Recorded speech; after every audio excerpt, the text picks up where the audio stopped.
One of the top rated beaches in the world. It's absolutely beautiful.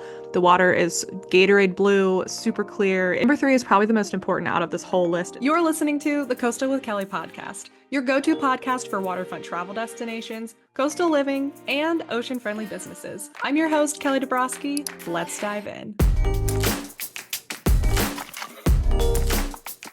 This is my first late night podcast in a long time. I've been doing a better job at recording earlier in the day, but we do have to get this one in. So this episode is all about Turks and Caicos. So I've been to Turks and Caicos twice now. We've gone to Providenciales, otherwise known as Provo. And if you've never been before, some things that you should know, just a quick overview, is that Turks and Caicos is a British overseas territory, and it's made up of over 40 islands and keys in the Atlantic Ocean. So it is nice and warm. So I always kind of refer to it as the Caribbean. It does get called the Caribbean. Even though it is a British territory, they do use the US dollar as their official currency. So if you're flying from the US, you can use just your regular cash, regular credit cards. I had a bunch of people ask me about resorts. I have only ever stayed at vacation rentals, so unfortunately I have no insight to give you at this time about resorts, but hopefully at some point I can make a follow-up to this and make some recommendations the next time I go back. The main things that I wanted to cover are 7 things that you need to know if you have never been to Turks and Caicos before. Number 1 is that you need a passport if you're visiting from the USA, but you do not require a visa if you're just going to visit.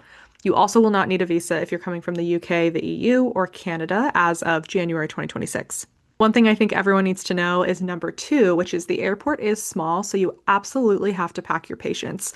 Weather and runway traffic commonly cause delays. We had issues both years. When we were flying in, we had issues, and then when we were flying out, we had issues with delays.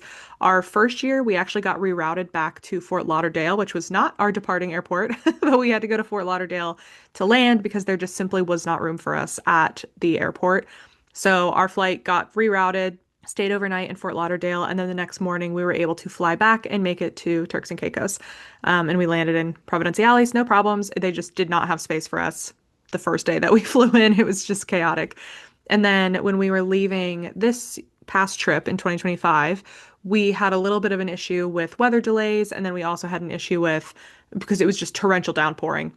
So we had some crazy rain, impacted some flights, and then we also had just a random issue with our plane. Somehow they said they put fuel in the wrong tanks. Didn't know that was possible, but apparently that happened to our plane. Luckily, we did have a 3-hour layover, and so we were able to make our flight barely, but we made it through customs, and they helped us out. They said, hey, if you actually run to your next gate, you will probably be able to make it there in time. So Ryan and I absolutely booked it, and we did make our flight, luckily. So we did get back to DC.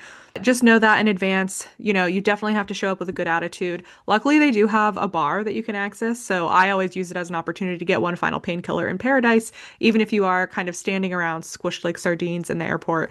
Again, it's not that big of a deal to me. I'm in paradise, so I'm happy to be there. But you just need to know that in advance to be prepared for it. Pretty much allocate that whole day coming in and that whole day leaving will probably be a full travel day. Number 3 is probably the most important out of this whole list as far as traveling. So another thing to know is that they do have a service called the Fast Track service to get through security faster on both your arrival and your departure. So this is a separate service that you pay for through different companies. We've used SkyPass Caribbean, and you just book it in advance. On the way, the first trip that we took on the way in, we had the Fast Track service.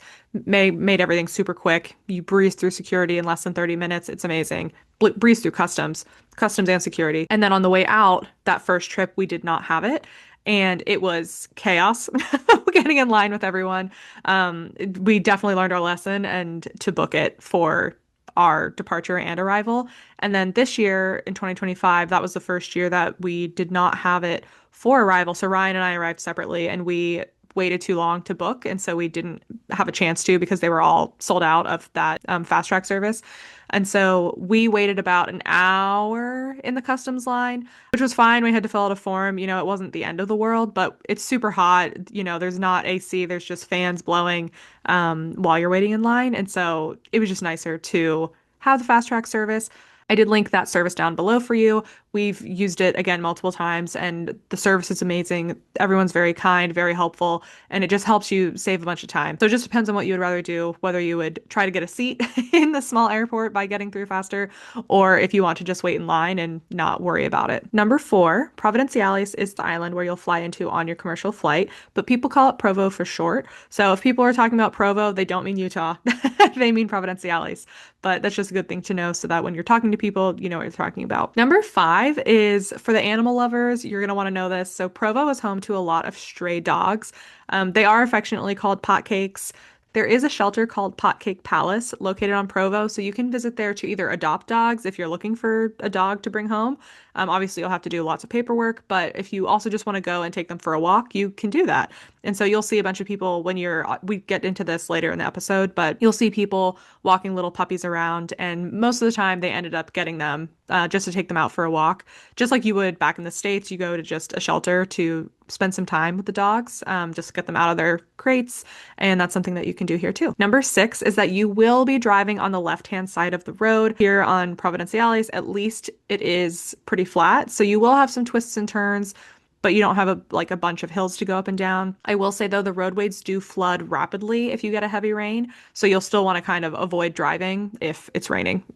Regardless, if you're really great at driving on the left-hand side of the road, that's still just an additional little bonus tip that if it's raining, you're really going to want to try and get off those roads because it floods incredibly fast. And number seven is that this is a great destination to go for snorkeling and diving. If you're looking for beach access snorkeling on Provo, I would head to either Smith's Reef or Bite Reef. And that leads us into the next section of the episode, which is 5 places that I think you should visit while you're on Provo. Number 1 is what I just recommended, Bite Reef. So as of January 2026, the reef is marked for protection, so you'll see a string of buoys and some line to mark the area, but you can snorkel around the buoy markers. And so this is a protected area. So the beach itself is public access. You will notice that there are some resorts lining the property, but you can just walk by. Again, there is a public beach access walkway that you can walk down, and then you can just bring your own snorkeling gear. That's what we did. And you just walk right out into the water. You can't go within the marked off area, but it is really cool to have this little highlighted area to show you kind of where most of the coral is located, and you'll see a bunch of fish and a bunch of coral, and it was just a really cool spot to see and kind of snorkel around the area. Number 2 is probably the most popular reason that people visit Provo, which is Grace Bay. It's one of the top rated beaches in the world. It's absolutely beautiful.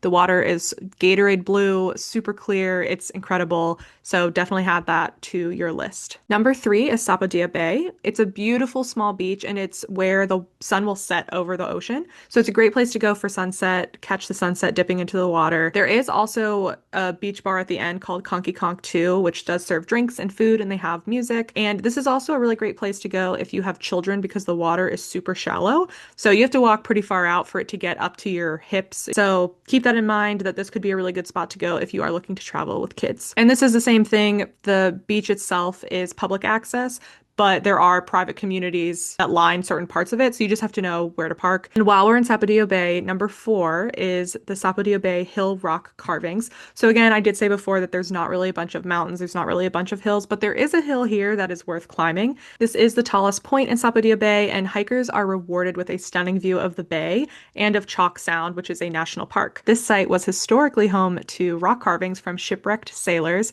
but now a lot of what you'll find there is actually just vandalism because a few years ago they did remove some of these original rocks and take impressions of them. So you'll be able to find the impressions actually at the airports. You can take a look at them there.